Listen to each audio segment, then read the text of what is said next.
Hello, welcome to another How to Play the Bob Dylan Way guitar tutorial. This time, again from the freewheeling album, the fabulous Corrina, which was recorded in an open tuning, in open D tuning, with the capo on the 3rd fret. But you'll notice I've got the capo on the 2nd fret for one very good reason. I want to be able to make use of these dots as pointers as to where you're actually placing your fingers when you're playing these chords. First of all, it's in drop D tuning, which would be D, A, D, F sharp, A, D. But since we've got the capo on the 2nd fret, the D becomes an E note. So your 6th string is tuned down a full tone from E to D. But because I've got the capo on the 2nd fret, of course, it's actually sounding E. Your 5th string would be tuned A, just standard. But that's a B note because we've got the capo on the 2nd fret. The 4th string would just be left tuned to D. But again, it's an E because we're on the 2nd fret. The G string toned half a step down to G flat or F sharp, which becomes G sharp, of course, with the capo on the 2nd fret. 2nd string, the B string is tuned down a full step to an A, so that it matches the 5th. And finally, the 1st string again tuned down a full step to D. So we've got 3 D strings, the 6th, 4th and the 1st.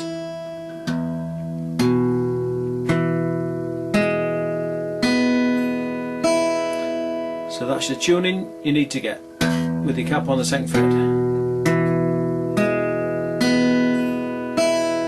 When you strum, get a full D chord.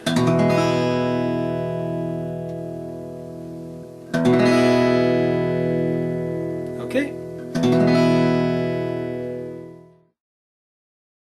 Right, well, let's take a look at the chords now. Now everything I say is going to be based on the assumption that we're actually playing in D. I'm fully aware that we're actually playing in E, but I want to describe what we're doing as if we're playing in D. So the 3 basic chords that the song is centered around are D, G and A. Now of course there are variations on the chords that give the song its distinctive style, but I want to just start from basics and just let us remind ourselves that that's the basis of the song. It's D, G and A.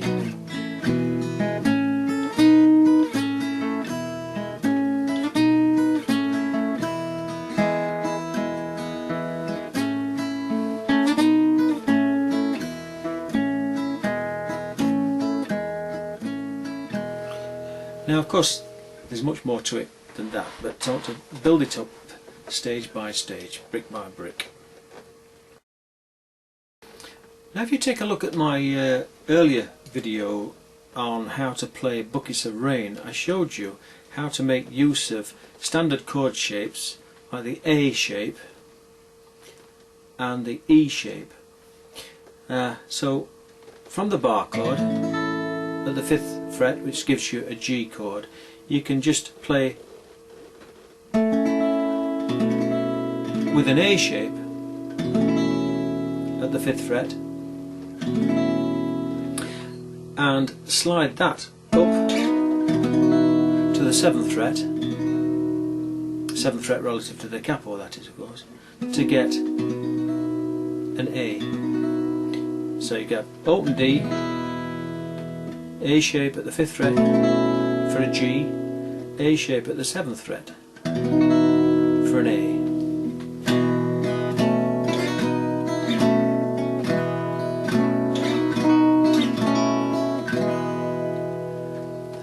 also went on to say that you could play it as a suspended, almost like a suspended A shape, by just playing two fingers, lifting your pinky off,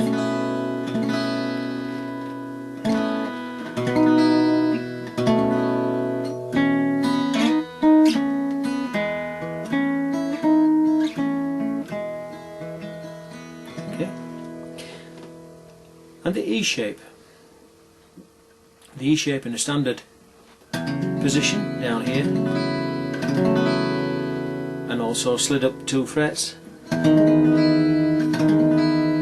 from the 1st and 2nd to the 3rd and 4th. So it can make good use of standard shapes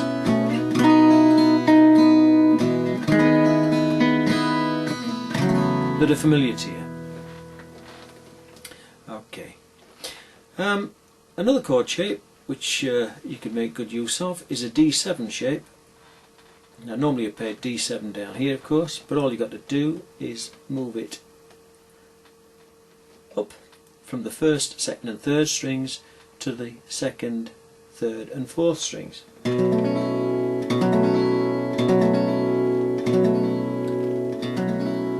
And you have another chord there which is a variation on the A. Not sure at this point exactly what it is, but it doesn't really matter.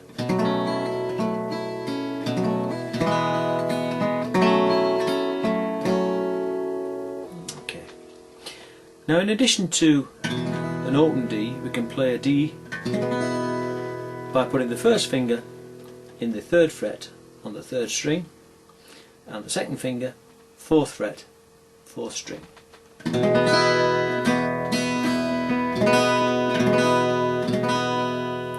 And that same shape can be slid down to the 1st and 2nd frets, and we've got that variation on the A again, except for the fact that we've left this 3rd finger off and playing that 2nd string open rather than fretting it at the 2nd fret.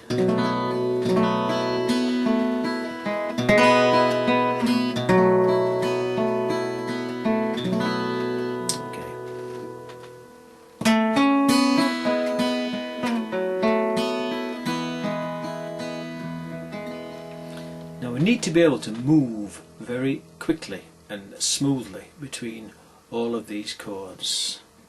5th fret to the 7th and back again. That partial A shape. And then the D.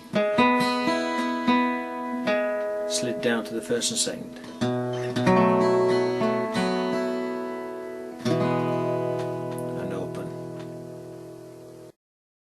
Right, before I close out this first session, I want to just bring in another couple of chords which are just variations really on the G and the A that were included in the Buckets of Rain video, and that's these. On the 5th fret, 1st string and 3rd string, and slid up to the 7th fret and back again. And so all it is part of that bar chord again.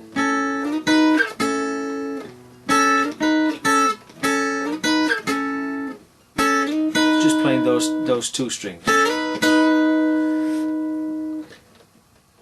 and also we can incorporate that 1st string as well, played at the 5th fret, in with that chord I already showed you, the partial A.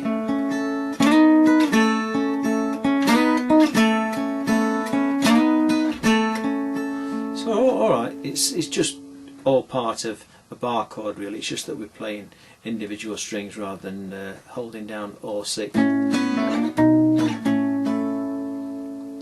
we can just hold 3 down, the 6th, the 3rd and the 1st. So we're getting a bass note on that 6th string as well.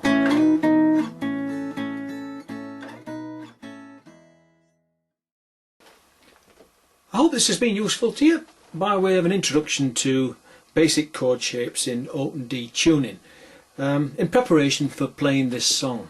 However, in the second video what I'm going to do is return to drop D tuning and just use 3 basic chord shapes, D, G and A, standard chords, together with an A7 in order to lay down a firm foundation in rhythm and timing in 4/4 time, especially for beginner guitarists. However, some of you may want to skip that video and just move straight to video number 3 when we start to look at playing this song in open D tuning. Okay, all the best for now. Cheers, take care, ta-ra.